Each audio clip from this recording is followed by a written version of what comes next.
on se retrouve aujourd'hui pour une nouvelle vidéo. Alors j'espère que vous allez bien. Moi pour ma part ça va nickel. Alors je sais vous allez vous demander cette question. Pourquoi Arthur tu t'es absenté si longtemps de YouTube? Parce que oui je sais, je me suis absenté 2 semaines et je m'en excuse.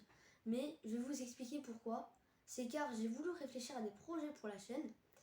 Et je me suis dit, pourquoi pas se lancer dans les débriefs de matchs, parce qu'il y a beaucoup de youtubeurs qui font ça. Moi j'ai voulu essayer de reprendre le concept à ma manière. Donc tout de suite, le premier débrief de la chaîne.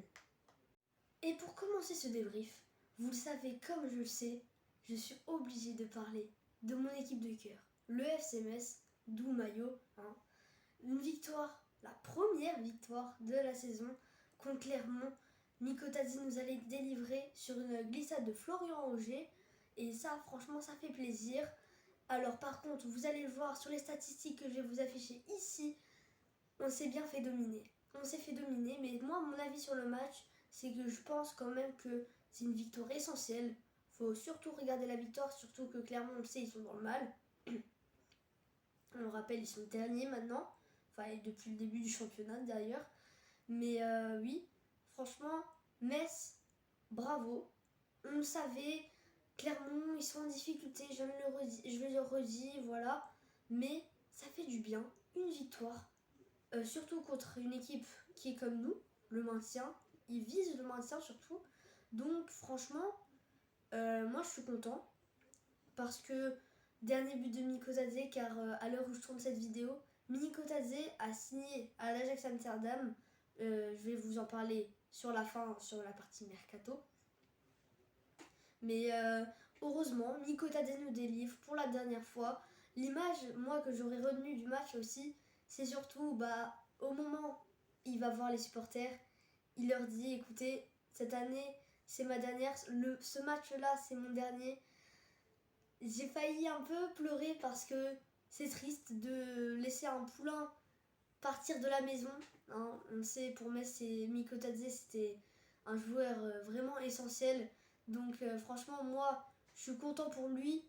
Mais comme a dit Laszlo Bologna, lui, il y a un œil qui pleurera parce qu'il est triste de laisser partir Mikotadze. Il y en a un autre. Il va être content pour lui parce que rendez-vous compte, l'Ajax Amsterdam, c'est pas rien non plus. Voilà, on le sait tous. Donc franchement, je suis content pour Mikotadze. Poursuis ta carrière si par chance tu vois cette vidéo. Poursuis ta carrière et suis tes rêves. Et si on peut parler aussi d'autres choses, les surprises dans les compositions, moi j'ai été surpris de voir Simon Elisor titulaire, ça m'a étonné, mais après on n'avait plus beaucoup d'attaquants disponibles avec le départ de Mazis, pareil, je vais vous en reparler sur la fin pour le mercato. Mais aussi Joël Azoro qui va rejoindre le groupe dans pas longtemps. Et Benjamin Tété, pareil comme Azoro, il va bientôt rejoindre le groupe. Ça va nous faire du bien.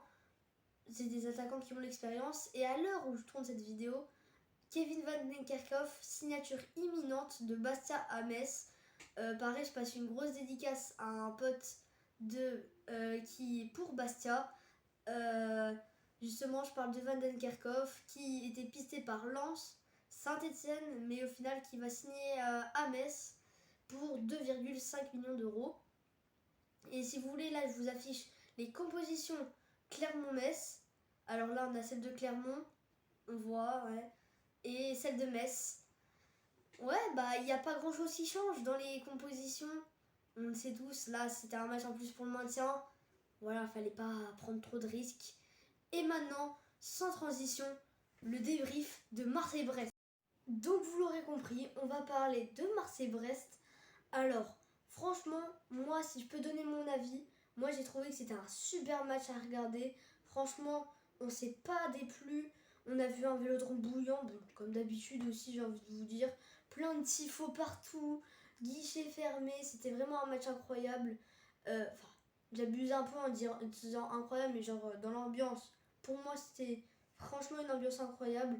Après, oui, Brest a essayé de tenir le coup, Mais Marseille a été plus fort sur le match-là. En plus, ça faisait 11 ans quand même que Marseille n'avait pas battu Brest à domicile. C'est un peu ridicule à dire, mais Marseille galérait un peu contre Brest ces derniers temps. Par exemple, la saison dernière, Marseille n'a pas gagné une seule fois contre Brest. Au match aller, il y a eu 1-1. Et au match retour, 2-1 pour Brest, la 37e journée. Donc franchement, moi j'étais content quand même de voir qu'on gagnait 2-0. Dès le début du match en plus, que peut-on rêver de plus pour l'OM? Franchement, moi j'étais très content de voir Marseille jouer comme ça. Là, si vous voulez, je vous mets les statistiques, le temps que vous les regardez, et les compos là de Marseille et de Brest, avec Ndiaye et Aubameyang qui commencent le match. Moi, franchement, j'aime bien cette doublette. J'ai hâte de voir Ndiaye marquer son premier but pour l'histoire, pour le beau jeu. Ça serait... On a tous hâte de ça en tant que Marseillais, je pense. Voilà. Après, oui, Ismaïla Sarr, pareil, premier but. J'étais très content pour lui. En plus, lui aussi, il vient de la maison à Metz. Voilà, j'étais très content pour lui. Pour son premier but en plus à l'Orange Vélodrome. Donc oui, franchement, on a vu un très beau match.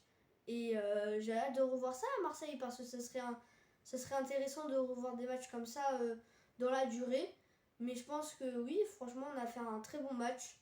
Et ça à refaire, ça à refaire. Et en parlant du mercato aussi, je vous ai dit pour Metz.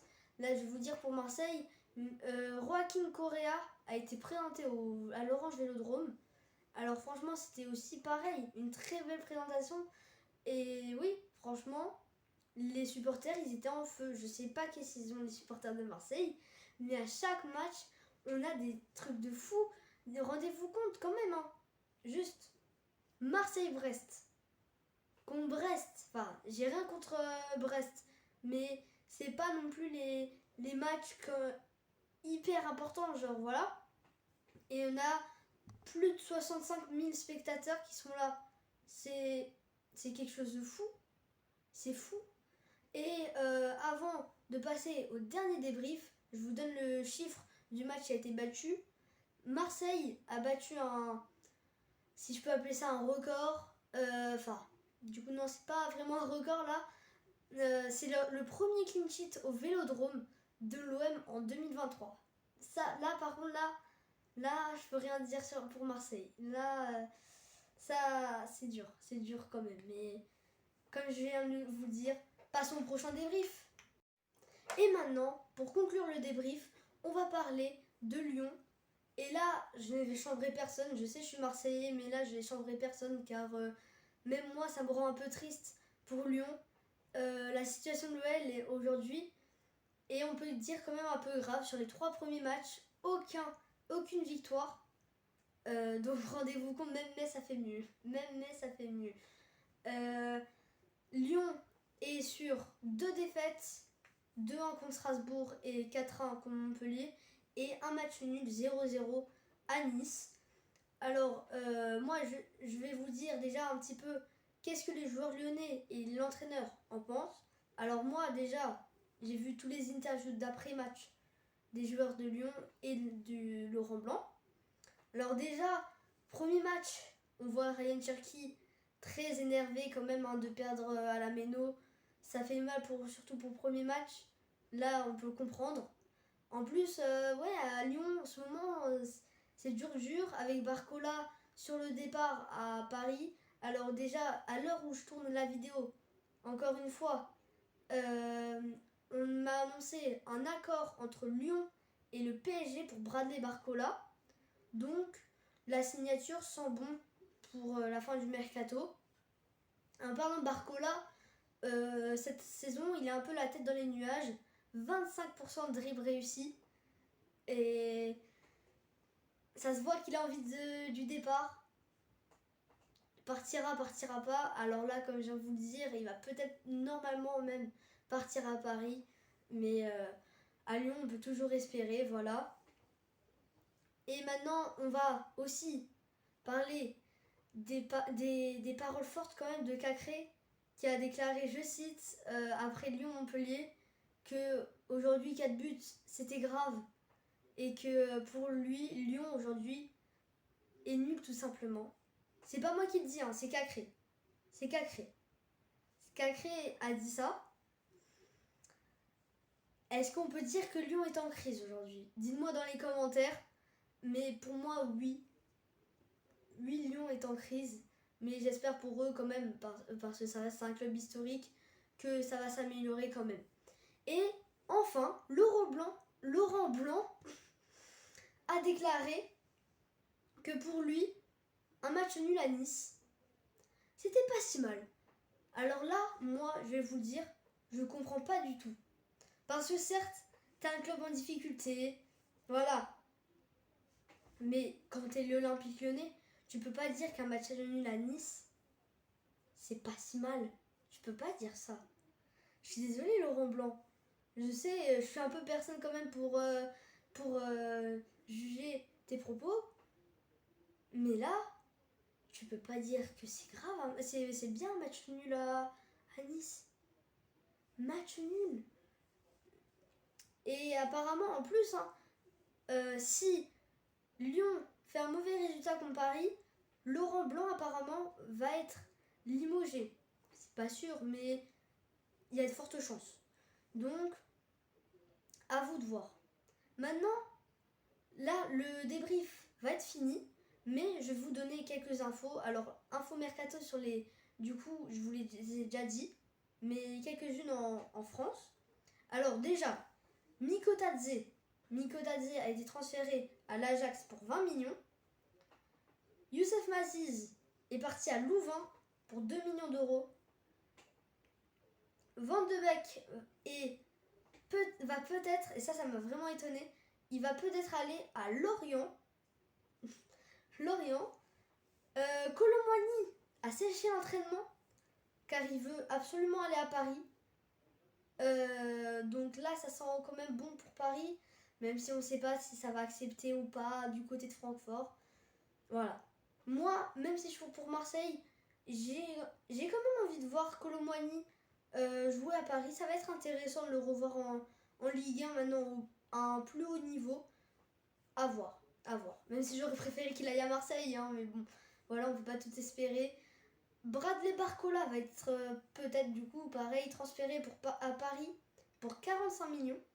C'est en tout cas l'offre a fait Paris pour Lyon. Et enfin, du coup, Joaquin Correa et Murillo, un joueur d'Anderlecht et de l'Inter Milan, rejoignent Marseille. Et Matteo Guendouzi va être prêté à la Lazio Rome. Et enfin, là, sur la fin de la vidéo, je vais vous mettre tous les résultats de Ligue 1. Comme ça, vous allez tout voir si vous avez raté des scores et tout. Et moi, je vous dis à plus!